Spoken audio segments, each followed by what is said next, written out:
Good evening. This is a public hearing that has been called by the Community Development Committee of the Common Council of the City of Kingston, New York, regarding the reallocation of CDBG funding as follows.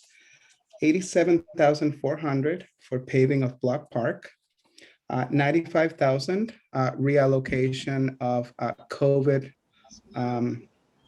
relief funding, round one, and the allocation of $256,000 for COVID relief funding, round two.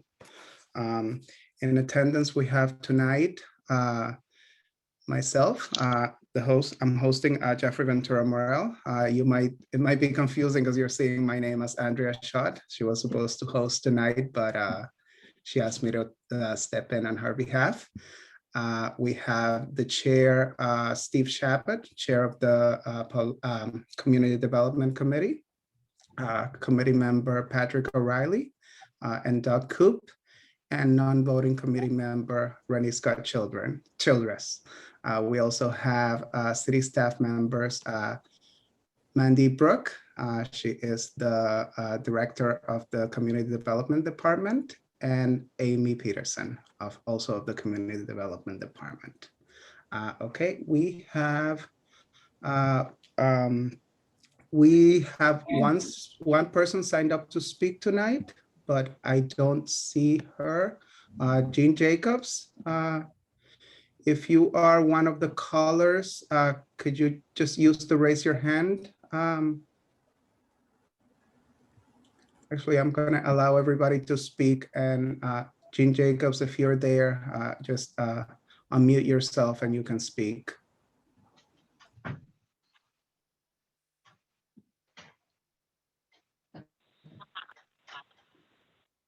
Can you hear me? Yes, Jean. Hi. Okay, Can thank you state your full name and address for the record, and then you may speak. Yes, I will. Good evening. Thank you for the opportunity this evening to speak at the public hearing with regard to the CDBG grants that have been allocated. My name is Jean Jacobs. I live at 139 Wall Street, Kingston, New York. I'm a lifelong resident. I've lived here all my life. This evening, I bring to the attention of the council my concerns. I was a contract and grant manager for over 13 years. I know how important it is to manage and govern the oversight, to live within the guidelines and the parameters of a grant. Therefore, I have concerns as a result of a meeting that I watched the other evening. And we're talking about here $700,000 that will be a public hearing in April. And this evening, I know, Jeffrey, you just read some amounts, but I'm reading tonight there's $256,376 in the second wave that is going to be appropriated. If I'm incorrect, please correct me. Also, I just heard Julie Noble speak to the capital improvements, and that is $405,000. So we're talking well over $1 million here that must require oversight, Chief and HUD. I've worked with HUD, and their oversight and requirements of governance and management is critically important. And many times at the end, it is, in my opinion, what I had to do was I had to govern and manage those grants all along, send in the quarterly reports, and at the end, see if everything had conspired in terms of the request and the needs assessment.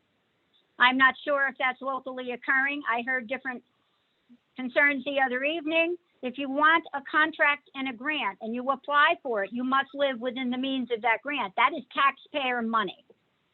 So I urge all of you here, Ward 7 Alderman brought up a good point the other night with regard to oversight, and I'm gravely concerned about that.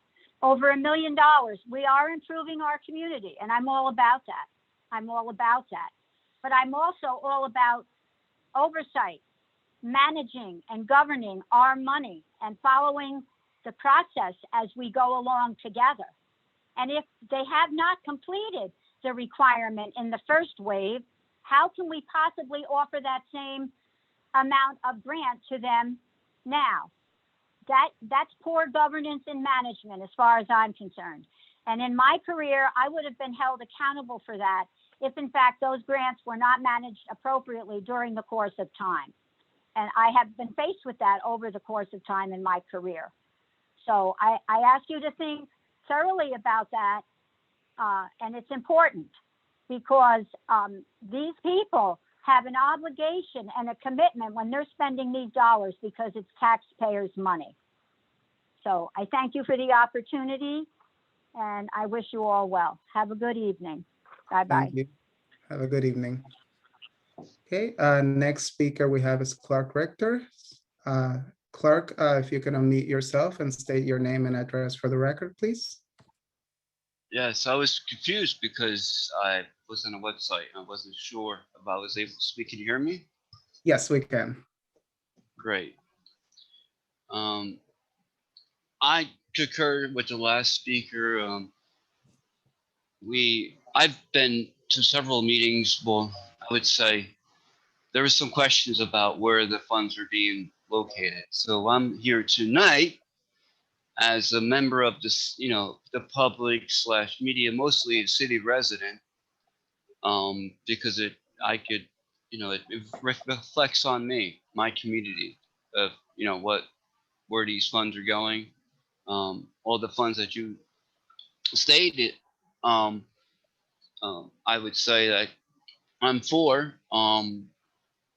But the reason why I'm speaking tonight is I really want to put on record that I'm not sure what it is. I'm just thinking like maybe it's just like politics of administrations of the past and now of public. I'm speaking about Channel 23 public access. Our commission was de-separated, right?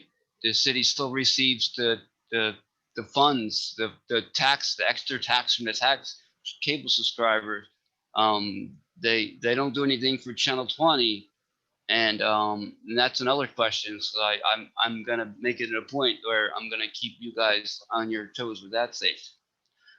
So I'm just wanna just to be on record is like I don't remember in my time of being involved in politics since I ran for office in 2003, that city has ever gave public access. Is that for me? Ever gave public funds like this fund here to make our communications better with our public, generally speaking, right? And that's what it's for, right? I mean, it's for the public use to make things better. The first thing, and we're going for right now, I'm lucky to have a computer and be able to afford the internet. Could you imagine the people that don't have that ability to afford the internet? And I know you guys are trying your best, but you really should be trying more when it comes to funding things. All I'm not going to mention it because all listed programs that you have are getting funded are great, but you guys always, for some, maybe it's just me, or maybe it is politics. You guys don't think about your communications of how the council reaches out to the public. You just think like we're going to put it on Facebook and YouTube and hey, we're informing the public. But now I have to say for my, I mean, yes, I get frustrated, but I will never give up following the politics of Kingston, and I'm going to keep on, being an advocate, especially for public access / the internet. I think it should be as one, and if there's funds that's coming to the city that should be administrated to public access, I would say, I would really like plead for you guys to do the right thing and make it where it's not such much of a burden to I mean, yeah, I'm fine, but I'm sure there's like people that don't have that ability to jump on a computer because you have to have a computer to follow government now. That's the only way you can follow. I mean, the county executive, and I'll let you know, he Esopus is being nice by putting him on public access, so he's getting played over and over again. And recently, I just put there's a meeting about how we can think of Kingston in a better way. I just put that on public access, and that's being played again. I think if the mayor with the contract, I'm not sure what happened to the school district, but I know the mayor has that ability, and it will only take a couple funds that you could give him to get that equipment, and he could do live streaming right from City Hall like you're supposed to, instead of uploading it to YouTube, and then you could push it to YouTube and the cable, and that's it. I just wanted to put on record that I've never seen Kingston funded communication public access. It's always been a bad, I would say, a bad channel remote thing for them. So I've encouraged my city to invest in public access to inform the community better. Thank you.